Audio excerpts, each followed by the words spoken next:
What's going on, everybody? My name is Siraj, and this is Red in the Head. Do us a favor, if you're new to the channel, hit us up with a like or a share, or if you're in a really generous mood, you can subscribe if you want to. But to those amazing souls, those MVPs, as I mentioned last time, all 136 of y'all, I got nothing but love for you. I mean, my God. I was on vacation the last 2 weeks, and as I'm sitting there with my wife on the beach, I'm like, babe, look, it's just going. It's just going. The last video hit something like 2,500 views.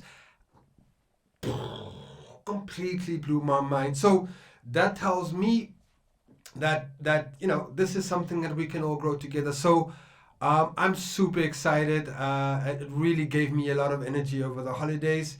And again, my thanks to all of you. I really do appreciate it. But yeah, it means that we're doing something right. Kind of like Liverpool's makeshift backline today. But we'll get into that. But first, yeah, let's just go over to my overall thoughts and impression of the game. That was a pretty shit half, right? That first half was pretty terrible. I'm not gonna lie, and look, I mean, I can understand it in a way where, you have so many people coming back from international duty. The whole backline was kind of like a makeshift backline in any case. So yeah, there was a lot of disruptions. Trent was out injured. Van Dijk was suspended. So it meant that we started with Robbo on the left. There was also no Konate, so we started with Robbo on the left, Kwanzaa, Matip, and Gomez. And yeah, that first half, we couldn't stitch a pass together. We just couldn't connect from the back to the front. We had McAllister playing in the 6 again, so surprised. I would have thought that this would have been a game for Klopp to bring in Endo, especially because McAllister and the South American players were probably all still flying yesterday, or just landed on Thursday evening. So I would have thought they would have given Endo a run out, but clearly Klopp doesn't think that he's ready yet. And okay, fair enough. I'm not going to go on about it, but my God, we just couldn't stitch a pass together. McAllister was just losing the ball all over the show in the first half, etc., etc. Then we had no intensity. It was slow, as I mentioned before, and also our new makeshift defense. So yeah, probably people needed a little bit of time to do that, and yeah, certainly in the second half things started to pick up again. I thought some really standout performance, or at least I wouldn't call it standout. I would just say that he did very, very well. Kwanzaa, the new centre back, he looked composed on the ball in some instances, and I think it was his run out of defense that really set up our equalizer, I think. So yeah, seeing him carry the ball out of defense gives me lots of confidence that this is going to be a kid that we're going to have to watch this coming season. So, but yeah. All that being said, I'm really, really happy that we managed to really end off the game with 3 points. Like I said, up until Gakpo scored in the 55th minute, it didn't look like anything. It didn't look like we were going anywhere. And of course, I mean, that being said, though, it is Wolves at home, and Wolves has always been a bogey team for Liverpool. Whenever we used to, back in the day, I always used to fear them, and rightly so. They play good football. They've got some really good players. I know the one on their left-hand side, is it Nunez? I'm not really sure. I can't get to his name now. But yeah, he gave Gomez a torrid time in that first half. And then it got me thinking about, maybe it's not Trent. Maybe just something about that right back position just makes Liverpool very vulnerable on the right. It could be Trent, don't get me wrong, okay? I'm not saying it couldn't be him, but I'm just saying that there seems to be a systemic issue on the right hand side of Liverpool, and I say that only because Trent wasn't playing today, and we had the same problems. But yeah, that could also just be because Gomez is playing out of position. Yeah, but yeah, all in all, I'm super happy with the result. It takes us provisionally, as the time is now, I'm not really sure, but it does take us provisionally into first place. Probably not going to last long. But, all things considered, that this is an early kickoff. Absolutely hate early kickoffs. Saturday kickoffs, we never do well. Maybe that explained things a little bit today, But yeah, luckily we didn't have to play in that god-awful kit from last year. Sorry, I'm confusing the situation here. Well, my point is, Liverpool and early kickoffs don't ever really go together. So maybe we just needed that first half to kind of calibrate ourselves again, because my God, it was going nowhere. So yeah, all in all, absolutely happy with the result. If we head back just quickly, going on to the first half. So yeah, as I mentioned, it was a pretty soft goal from Robbo.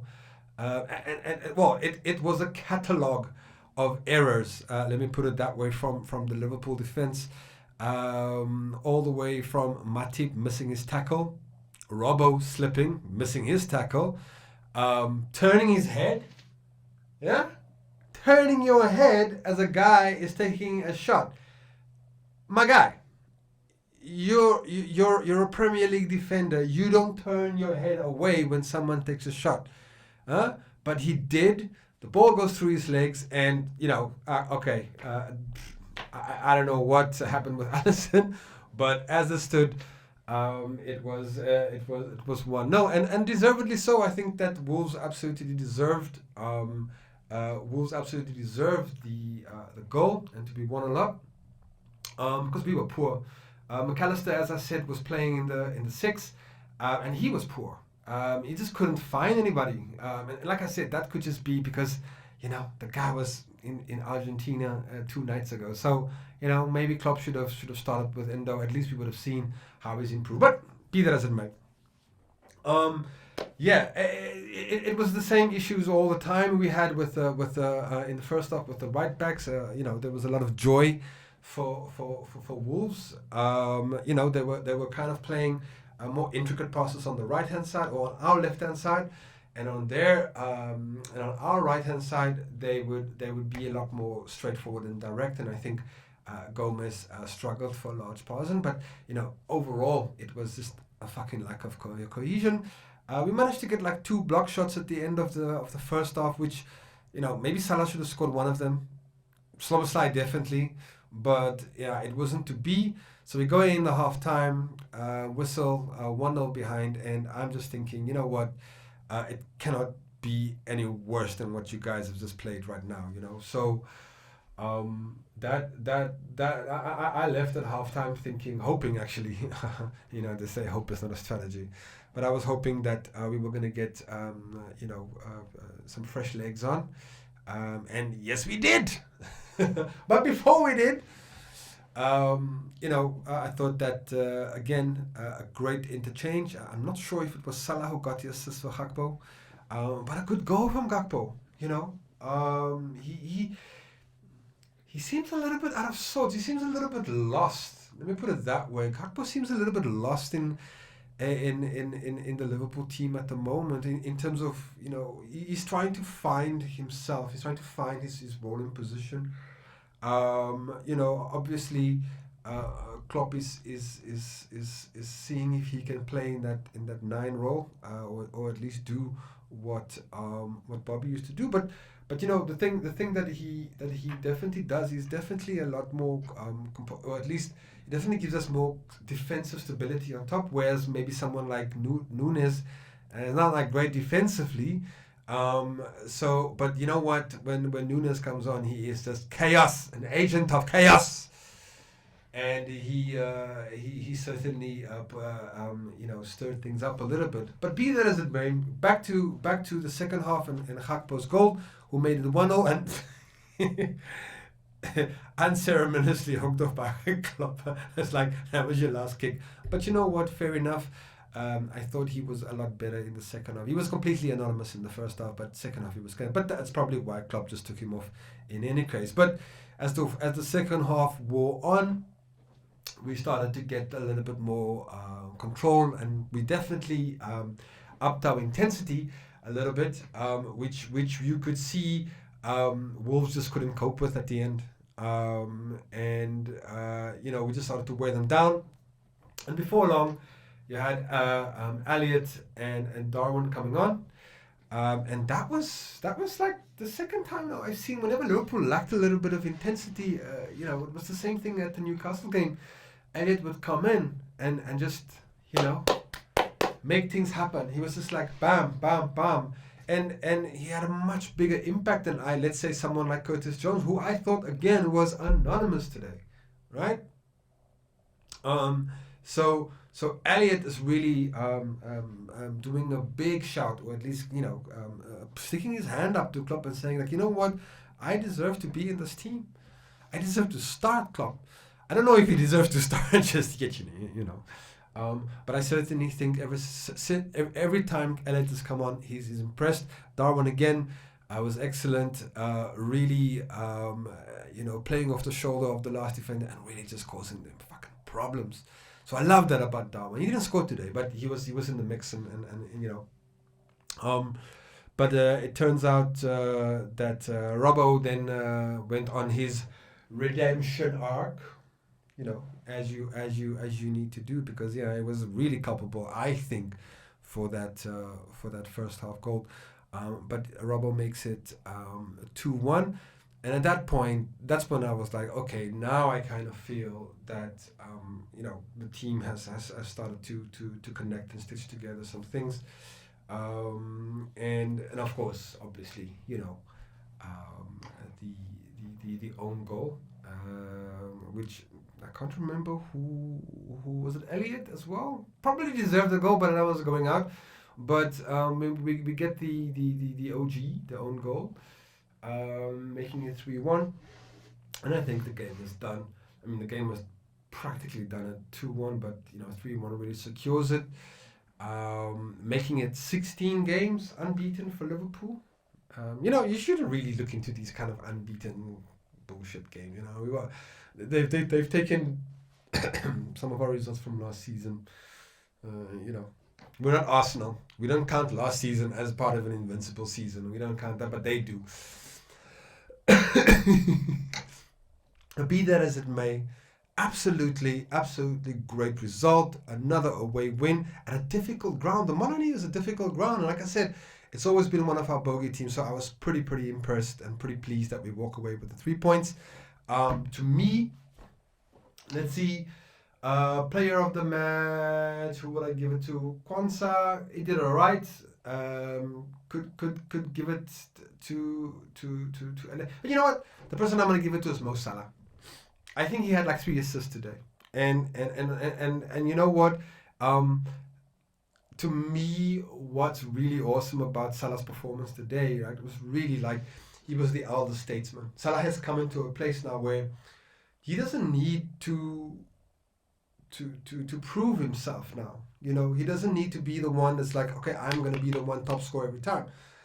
It's a sort of maturity that's kind of like set into him, and now he sets up other people. And my God, I like this Salah.